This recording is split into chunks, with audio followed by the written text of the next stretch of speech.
आशा करते हैं कि आप लोग अच्छे होंगे और आप लोगों की रेलवे आरआरबी ग्रुप डी परीक्षा की तैयारी बेहतर चल रही होगी। तो आज के इस वीडियो में हम लोग रेलवे ग्रुप डी का पहला प्रैक्टिस सेट देखेंगे। इस प्रैक्टिस सेट में मैंने रेलवे ग्रुप डी में पूछे गए प्रीवियस ईयर के प्रश्नों को लिया है। तो वीडियो को पूरा देखेगा। जो भी नए बच्चे हैं, जो भी बच्चे रेलवे ग्रुप डी 2025 परीक्षा की तैयारी कर रहे हैं, तो सभी बच्चे इस चैनल को जरूर सब्सक्राइब करें और नोटिफिकेशन बेल ऑन करना ना भूलें। तो चलिए क्लास को शुरू करते हैं। क्लास को शुरू करने से पहले अगर आप लोगों ने अभी तक इस क्लास को लाइक नहीं किया है, यार क्या कर रहे हो आप लोग, प्लीज़ क्लास को लाइक कर दीजिएगा और ज़्यादा से ज़्यादा इस क्लास को अपने तमाम दोस्तों में शेयर कर दीजिएगा। अगर आप लोग व्हाट्सएप ग्रुप और टेलीग्राम चैनल के साथ में नहीं जुड़े हैं तो ज़रूर जुड़ें, लिंक आपको वीडियो के डिस्क्रिप्शन में मिल जाएगा। और फाइनली देखिए, रेलवे ग्रुप डी की 1300 प्रश्नों की जो PDF थी वो बनकर हो चुकी है तैयार। अगर आप इस PDF को लेना चाहते हैं तो ले सकते हैं। आपको क्या करना होगा, व्हाट्सएप पर मैसेज करना होगा। हमारा व्हाट्सएप नंबर है 87 651 25 824। ये PDF आपको कैसे लेनी है इसके बारे में जानकारी आपको मैसेज के माध्यम से दे दी जाएगी। तो जिन बच्चों को 13 से प्रश्नों की PDF चाहिए तो जल्दी से मैसेज करें। ऑफर सीमित समय के लिए है। PDF लेने के लिए आपको क्या करना होगा, सारी जानकारी आपको मैसेज के माध्यम से दी जाएगी।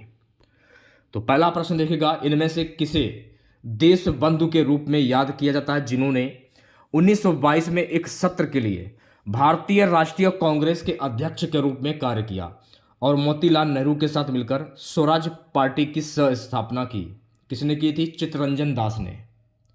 तो चित्तरंजन दास इस प्रश्न का राइट आंसर हो जाएगा। अगला प्रश्न क्या है? अगला प्रश्न देखिएगा, किसी वस्तु को एक उत्तल दर्पण के सामने अनंत और दर्पण के ध्रुव के बीच स्थित किसी बिंदु पर रखा गया है। निर्मित प्रतिबिंब होगा आभासी और सीधा। आभासी और सीधा, तो राइट आंसर जाएगा पहले वाले ऑप्शंस के साथ में। सो गाइस, अगला प्रश्न देखेगा। अगला प्रश्न क्या है? अगला प्रश्न हमारा है, राज्य अधिनियम के अनुसार ग्राम पंचायत के सरपंच या मुखिया का चुनाव वार्ड सदस्यों के द्वारा किस वर्ष की अवधि के लिए किया जाता है? 5 वर्ष की अवधि के लिए किया जाता है। तो दूसरा ऑप्शन जो है गाइस इस प्रश्न का राइट आंसर हो जाएगा। अगला प्रश्न देखिएगा सभी बच्चे, मराठी जो एक इंडो आर्यन भाषा है, 2011 की जनगणना के अनुसार भारत की कुल जनसंख्या के 6.86% लोगों द्वारा बोली जाने वाली सबसे बड़ी भाषा है। तो ये 6.86% लोगों द्वारा बोली जाने वाली तीसरी सबसे बड़ी भाषा है। तो पहला ऑप्शन जो है इस प्रश्न का राइट आंसर हो जाएगा। सो गाइस, अगला प्रश्न देखेगा, गारो, खासी और जयंतिया पहाड़ियां भारत के किस भौतिक विभाजन का हिस्सा हैं? गारो, खासी और जयंतिया पहाड़ियां जो है ना, प्रायद्वीपीय पठार भौतिक विभाजन का हिस्सा है। तो चौथा ऑप्शन जो है इस प्रश्न का राइट आंसर हो जाएगा। अगला प्रश्न देखेगा सभी बच्चे, पेडोलॉजी के लिए किस अन्य शब्द का प्रयोग किया जाता है? देखिए, पेडोलॉजी का संबंध मृदा भूगोल के लिए किया जाता है। तो मृदा भूगोल इस प्रश्न का राइट आंसर हो जाएगा। अगला प्रश्न है, केंद्रीय बैंक द्वारा पुनर्खरीद की तारीख और मूल्य के स्पष्ट विनिर्देश के साथ बेची गई प्रतिभूतियों को क्या कहा जाता है? केंद्रीय बैंक द्वारा पुनर्खरीद की तारीख और मूल्य के स्पष्ट विनिर्देश के साथ बेची गई प्रतिभूतियों को कहा जाता है रिवर्स रेपो। तो चौथा ऑप्शन जो है इस प्रश्न का राइट आंसर हो जाएगा। अगला प्रश्न देखेगा सभी बच्चे। अगला प्रश्न हमारा है गाइस, UNEP का पूर्ण रूप क्या है? इसका फुल फॉर्म क्या होता है UNEP का? तो UNEP का फुल फॉर्म होता है यूनाइटेड नेशन एनवायरमेंट प्रोग्राम। तो चौथा ऑप्शन जो है इस प्रश्न का राइट आंसर हो जाएगा। सो गाइस, अगला प्रश्न है, निम्नलिखित में से किसे देशांतर को अंतरराष्ट्रीय तिथि रेखा माना जाता है? 180 डिग्री देशांतर को अंतरराष्ट्रीय तिथि रेखा माना जाता है। तो पहला ऑप्शन जो है इस प्रश्न का राइट आंसर हो जाएगा।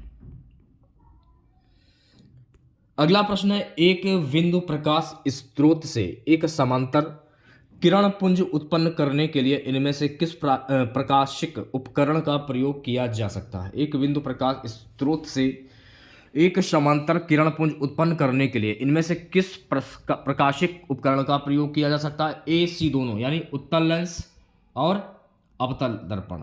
तो तीसरा ऑप्शन जो है इस प्रश्न का ए और सी दोनों। अगला प्रश्न देखिएगा सभी बच्चे, आवर्त सारणी में परमाणु का आकार बाएं से दाएं जाने पर और ऊपर से नीचे जाने पर क्या होता है? घटता है और फिर बढ़ता है। तो दूसरा ऑप्शन जो है इस प्रश्न का राइट आंसर हो जाएगा। सो गाइस, अगला प्रश्न आपके स्क्रीन पर, निम्नलिखित में से कौन सा धावन सोडा का उपयोग नहीं है? धावन सोडा का उपयोग नहीं है केक को सेकने, बेकिंग करने के लिए। तो पहला वाला ऑप्शन जो है इस प्रश्न का राइट आंसर हो जाएगा। अगला प्रश्न आपके स्क्रीन पर, विश्व जल दिवस कब मनाया जाता है? देखिए गाइस, विश्व जल दिवस जो है ना, ये 22 मार्च को मनाया जाता है। कब मनाया जाता है? 22 मार्च को। तो पहला ऑप्शन जो है ये करेक्ट हो जाएगा। अगला प्रश्न आपकी स्क्रीन पर, सो गाइस अगला प्रश्न है, सूर्य से आने वाली किरणें वायुमंडल द्वारा अपरिवर्तित होती है, इसके कारण आभासी सूर्योदय वास्तविक सूर्योदय से लगभग होता है 2 मिनट पहले। तो चौथा ऑप्शन जो है इस प्रश्न का राइट आंसर हो जाएगा। नीचे दिए गए कथनों पर विचार कीजिए और सही उत्तर का चयन कीजिए। अब देखिए, इसमें जो सेकंड वाला कथन जो है, दूसरा वाला, वो तो सत्य है, लेकिन पहला वाला जो कथन है वो असत्य। ग्रेफाइट विद्युत का कुचालक, ये गलत हो जाएगा। और दूसरे वाले कथन में क्या है? ग्रेफाइट में प्रत्येक कार्बन परमाणु समान तल में 3 अन्य कार्बन परमाणुओं के साथ बंध बनाकर जुड़ा होता है, जिसमें एक षष्ठकोशीय सारणी बनती है। तो ये सही हो जाएगा। तो राइट आंसर जाएगा ऑप्शन नंबर पहले के साथ में। सो गाइस, अगला प्रश्न आपकी स्क्रीन पर, कांगड़ा और कुल्लू घाटी भारत के किस राज्य में स्थित? देखिए, कांगड़ा और कुल्लू घाटी जो है ना, ये हिमाचल प्रदेश राज्य में स्थित। तो हिमाचल प्रदेश इस प्रश्न का राइट आंसर हो जाएगा। ठीक है, नेक्स्ट क्वेश्चन देखिएगा। सो गाइस, अगला प्रश्न है कि कौन सा राज्य पोंगल का त्योहार मनाने के लिए प्रसिद्ध है? कौन सा राज्य?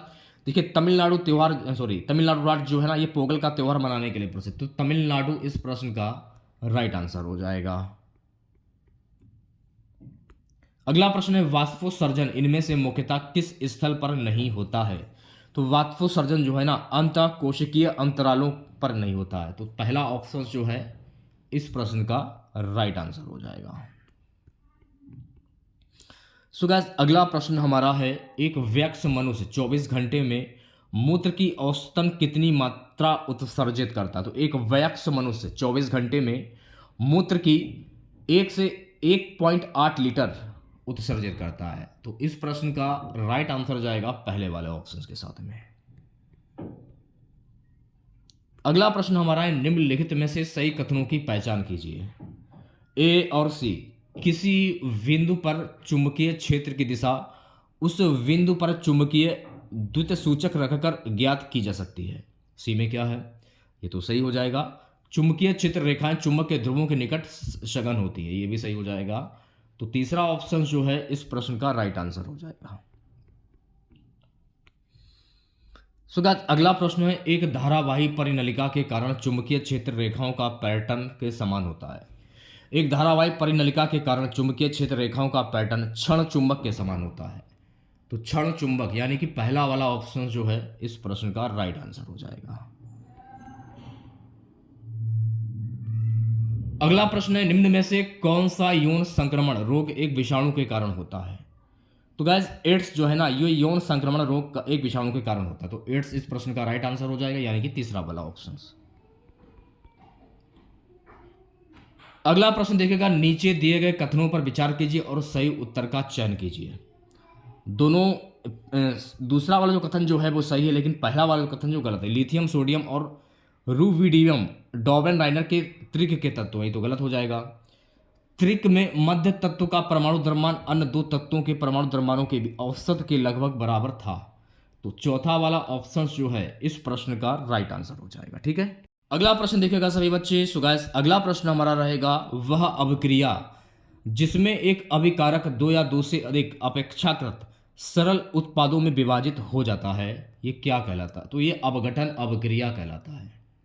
तो अपघटन अभिक्रिया इस प्रश्न का राइट आंसर हो जाएगा। ठीक है, नेक्स्ट क्वेश्चन देखिएगा सभी बच्चे।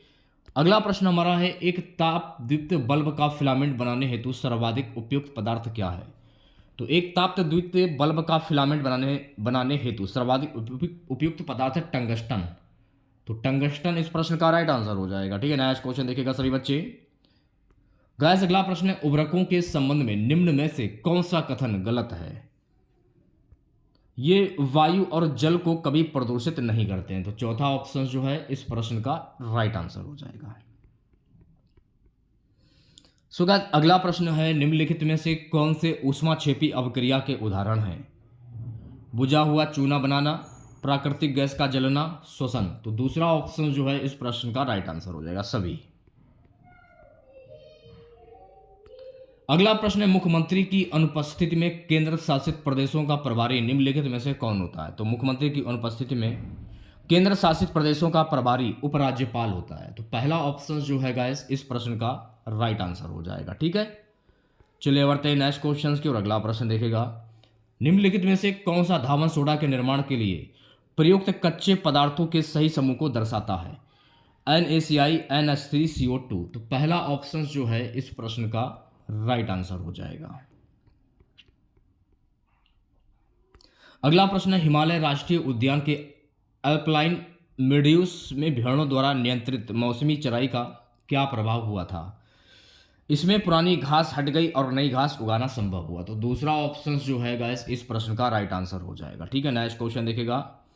अगला प्रश्न क्या है, भारत में वार्षिक वित्तीय विवरण के साथ प्रस्तुत निम्नलिखित में से कौन सा विधेयक बजट में प्रस्तावित करों के आरोपण, उन्मूलन, छूट, परिवर्तन या विनियमन के संबंध में विवरण प्रदान करता है? ये करता है वित्त विधेयक।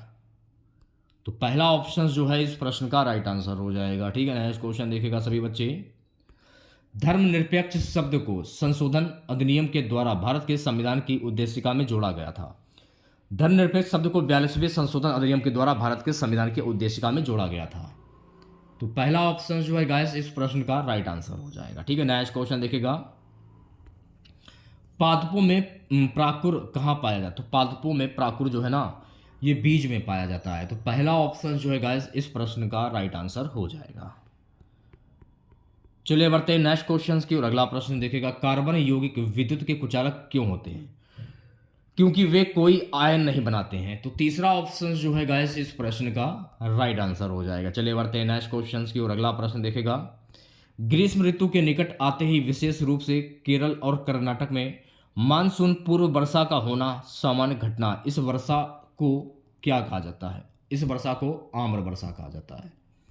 तो पहला ऑप्शन जो है इस प्रश्न का राइट आंसर हो जाएगा। ठीक है, नेक्स्ट क्वेश्चन देखेगा सभी बच्चे, वीटिंग द रिट्रीट आधिकारिक तौर पर भारत के किस राष्ट्रीय उत्सव की समाप्ति को दर्शाता है? वीटिंग द रिट्रीट आधिकारिक तौर पर गणतंत्र दिवस राष्ट्रीय उत्सव को दर्शाता है। तो चौथा ऑप्शन जो है गाइस इस प्रश्न का राइट आंसर हो जाएगा। अगला प्रश्न, भारत सरकार के किस मंत्रालय ने वर्ष 2014 में दीनदयाल उपाध्याय ग्रामीण कौशल योजना DDU-JKY की घोषणा की? इसकी घोषणा ग्रामीण विकास मंत्रालय के द्वारा की गई थी। तो तीसरा ऑप्शन से जो है इस प्रश्न का राइट आंसर हो जाएगा। अगला प्रश्न है, डैश कैल्शियम सल्फेट हेमीहाइड्रेट क्या है? कैल्शियम सल्फेट हेमीहाइड्रेट जो है ना प्लास्टर ऑफ पेरिस। तो दूसरा ऑप्शन जो है इस प्रश्न का राइट आंसर हो जाएगा। अगला प्रश्न है कि पश्चिमी तटीय मैदान डैश तटीय मैदानों के एक उदाहरण। तो पश्चिमी तटीय मैदान जो है ना जलमग्न तटीय मैदानों के उदाहरण है। तो तीसरा ऑप्शन जो है इस प्रश्न का राइट आंसर हो जाएगा। अगला प्रश्न देखिएगा सभी बच्चे, भारत के प्रथम श्रम मंत्री कौन थे? तो भारत के प्रथम श्रम मंत्री जगजीवन राम थे। तो दूसरा ऑप्शन जो है गाइस इस प्रश्न का राइट आंसर हो जाएगा। चलिए बढ़ते हैं नेक्स्ट क्वेश्चन की ओर। अगला प्रश्न देखेगा, भारत सरकार के संस्कृति मंत्रालय द्वारा शास्त्रीय भाषा का दर्जा पाने वाली पहली भारतीय भाषा कौन सी है? भारत सरकार के संस्कृति मंत्रालय द्वारा शास्त्रीय भाषा का दर्जा पाने वाली पहली भारतीय भाषा है तमिल भाषा। तो दूसरा ऑप्शन जो है इस प्रश्न का राइट आंसर हो जाएगा। ठीक है, नेक्स्ट क्वेश्चन देखिएगा, न्याय पंचायत का प्रमुख कौन होता है? गाइस न्याय पंचायत का प्रमुख सरपंच होता है। तो दूसरा ऑप्शन जो है गाइस इस प्रश्न का राइट आंसर हो जाएगा। नेक्स्ट क्वेश्चन क्या है, डैश कैल्शियम सल्फेट हेमीहाइड्रेट क्या है? Plaster of Paris. ये वाला हो चुका है, रिपीटेड क्वेश्चन है। चलिए बढ़ते हैं नेक्स्ट क्वेश्चन की और अगला प्रश्न देखिएगा, पश्चिमी तटीय मैदान खालिस्तान तटीय मैदानों के एक उदाहरण है। पश्चिमी तटीय मैदान जलमग्न तटीय मैदानों के उदाहरण हैं। तो तीसरा ऑप्शन जो है इस प्रश्न का राइट आंसर हो जाएगा। चलिए बढ़ते हैं नेक्स्ट क्वेश्चन की और अगला प्रश्न देखिएगा। खालिस्तान में वृद्धि के साथ धारावाही चालक के चुंबकीय क्षेत्र के परिमाण में वृद्धि होती है। धारा में वृद्धि के साथ धारावाही चालक के चुंबकीय क्षेत्र में परिमाण में वृद्धि होती है। दूसरा ऑप्शन करेक्ट हो जाएगा। दिल्ली दरबार में खालिस्तान में किंग जॉर्ज पंचम का राज्यारोहण हुआ था। इसी दरबार में किंग ने घोषणा की थी कि भारत की राजधानी को कलकत्ता से दिल्ली स्थानांतरित किया जाएगा वर्ष 1911 में। दूसरा ऑप्शन जो है इस प्रश्न का राइट आंसर हो जाएगा। अगला प्रश्न देखिएगा। इनमें से कौन सा कार्बन यौगिक बायोगैस और कॉम्पैक्ट नेचुरल गैस का एक प्रमुख घटक है? तो देखिए मेथेन जो है ना, ये कार्बन यौगिक बायोगैस और कॉम्पैक्ट नेचुरल गैस का एक प्रमुख घटक है। तो चौथा ऑप्शन जो है इस प्रश्न का राइट आंसर हो जाएगा। अगला प्रश्न। प्रोटीनों के अमीनो अम्लों में जटिल कार्बोहाइड्रेट्स के ग्लूकोज में और वसा के वसा अम्लों और ग्लिसरॉल में अंतिम रूपांतरण के लिए जिम्मेदार एंजाइम उपस्थित होते हैं। आंत्ररस। तो चौथा ऑप्शन जो है गाइस इस प्रश्न का राइट आंसर हो जाएगा। अगला प्रश्न। किसी चालक के लिए वोल्टेज धारा ग्राफ की आकृति होगी। किसी चालक के लिए वोल्टेज धारा ग्राफ की आकृति रैखिक होगी। तो दूसरा ऑप्शन जो है गाइस इस प्रश्न का राइट आंसर हो जाएगा। प्लास्टर ऑफ पेरिस तापन द्वारा तैयार किया जाता है। तो प्लास्टर ऑफ पेरिस जो है ना, जिस्पम के 373 के पर तापन द्वारा तैयार किया जाता है। तो दूसरा ऑप्शन जो है इस प्रश्न का राइट आंसर हो जाएगा। चलिए बढ़ते हैं नेक्स्ट क्वेश्चन की ओर। अगला प्रश्न देखिएगा। आधुनिक आवर्त नियम के संबंध में निम्न में से कौन सा कथन सत्य है? किसी उदासीन परमाणु में परमाणु क्रमांक इलेक्ट्रॉनों या प्रोटॉनों की संख्या के बराबर होता है। तो दूसरा ऑप्शन जो है इस प्रश्न का राइट आंसर हो जाएगा। बात करूंगा अगले प्रश्न की। खालिस्तान की क्रिया द्वारा सल्फर से सल्फाइड आयन का निर्माण होता है। तो देखिए अपचयन की क्रिया द्वारा सल्फर से सल्फाइड आयन का निर्माण होता है। तो चौथा ऑप्शन जो है इस प्रश्न का राइट आंसर हो जाएगा। नेक्स्ट क्वेश्चन क्या। अजैव निम्नीकरणीय अपशिष्टों के संदर्भ में स्रोत पर पृथक्करण का क्या अभिप्राय है? परिवारों को कचरे में अजैव निम्नीकरणीय वस्तुओं को जैव निम्नीकरणीय वस्तुओं से अलग रखना चाहिए। दूसरा ऑप्शन जो है गाइस इस प्रश्न का राइट आंसर हो जाएगा। नेक्स्ट क्वेश्चन देखेगा। निम्नलिखित में से कौन सा ऐतिहासिक स्थान ईसा मसीह के जन्म से जुड़ा है? बेथलहम ये ऐतिहासिक स्थान ईसा मसीह के जन्म से जुड़ा हुआ है। तो तीसरा ऑप्शन जो है इस प्रश्न का राइट आंसर हो जाएगा। अगला प्रश्न। खालिस्तान यांत्रिक ऊर्जा को विद्युत ऊर्जा में परिवर्तित करने वाला उपकरण है। तो यांत्रिक ऊर्जा को विद्युत ऊर्जा में परिवर्तित करने वाला उपकरण है विद्युत डायनेमो। तो दूसरा ऑप्शन जो है गाइस इस प्रश्न का राइट आंसर हो जाएगा। अगला प्रश्न है। निम्नलिखित में से कौन सा सांकेतिक शब्द कीवर्ड देश में सरकार के एक से अधिक स्तरों के अस्तित्व को सुपरिभाषित करता है? संघवाद। तो तीसरा ऑप्शन जो है इस प्रश्न का राइट आंसर हो जाएगा। अगला प्रश्न क्या है। जाइलम का इनमें से कौन सा घटक जल के परिवहन में कार्य नहीं करता है? जाइलम जो है ना, जाइलम तंतु के परिवहन में कार्य नहीं करता है। तो पहला ऑप्शन जो है गाइस इस प्रश्न का राइट आंसर हो जाएगा। अगला प्रश्न देखिएगा। डॉबे राइनर के त्रिक के अनुसार इनमें से कौन सा तत्व कैल्शियम बोरियम के मध्य स्थित हो सकता है? Ca का परमाणु द्रव्यमान बराबर 40.1 और Va का परमाणु द्रव्यमान 137.3। स्ट्रोंशियम परमाणु द्रव्यमान 87.62। तो तीसरा ऑप्शन जो है इस प्रश्न का राइट आंसर हो जाएगा। अगला प्रश्न है। सरकार की राजस्व प्राप्तियों की तुलना में राजस्व व्यय की अधिकता को क्या कहा जाता है? इसे कहा जाता है राजस्व घाटा। तो क्लियर आंसर हो जाएगा पहला वाला ऑप्शन।